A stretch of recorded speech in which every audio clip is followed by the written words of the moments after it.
مرحبا حبايب قلبي، أهلا وسهلا فيكم بمطبخ الخال. أكلتنا لليوم أكلة معروفة وكل الناس بتحبها، اليبرق أو ورق العنب. ومشان ورق العنب عنا رح نحتاج نص كيلو رز مغسول ومصفى، وقية لحمة ناعمة، شرحات لحمة مشان نحطها بين طبقات اليبرق.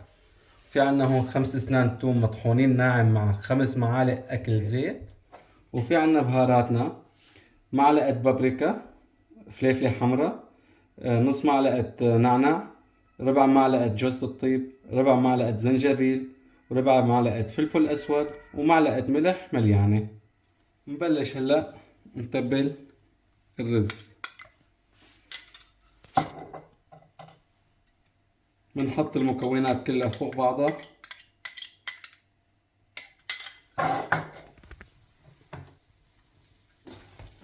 بخلص وبجهزهم وبرجع لكم. وهلا حبايب قلبي بعد ما صارت الحشوة جاهزة، أنا مجهز هون عندي طنجرة حاطط فيها طبقة بطاطا مشان ما تلزق، بعدين بفرد عليها طبقة لحمة،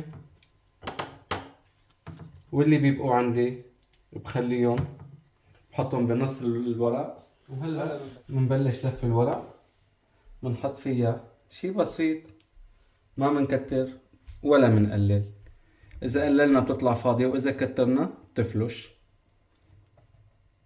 بنلفهم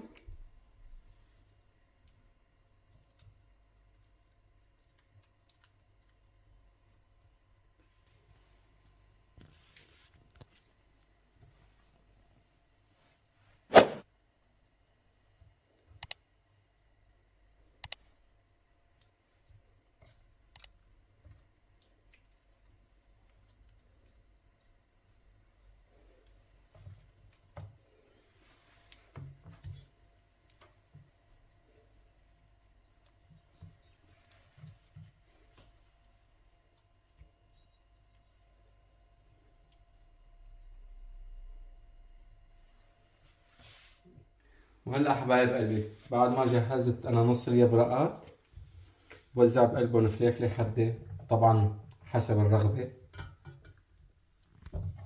وعندي اسنان توم هون فارطهم بوزعهم. مثل ما بتعرفوا التوم بقلبها كتير طيب.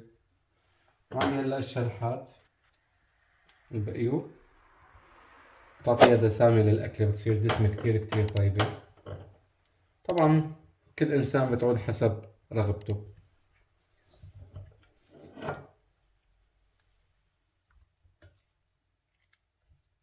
هيك بوزعهم.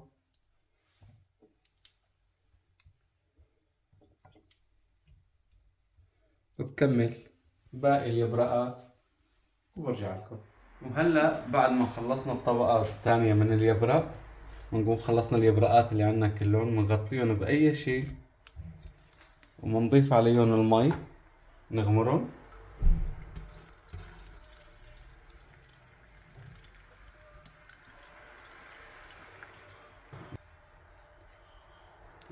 وهلا هيك غمرناهم بالمي، بنحط لهم اي تتقيلة موجودة عنا ونشغل تحتهم على نار اكثر من الوسط بشوي بالبداية لحتى يغلوا، بعدين بنغوص تحتهم شوي وبنستناهم لحتى يستووا.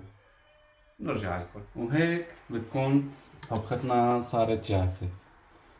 نصفيها شوي من المي.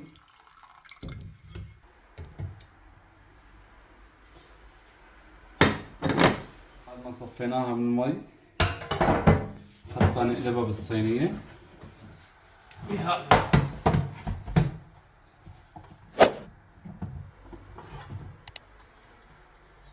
وإن شاء الله صحتين وهنا.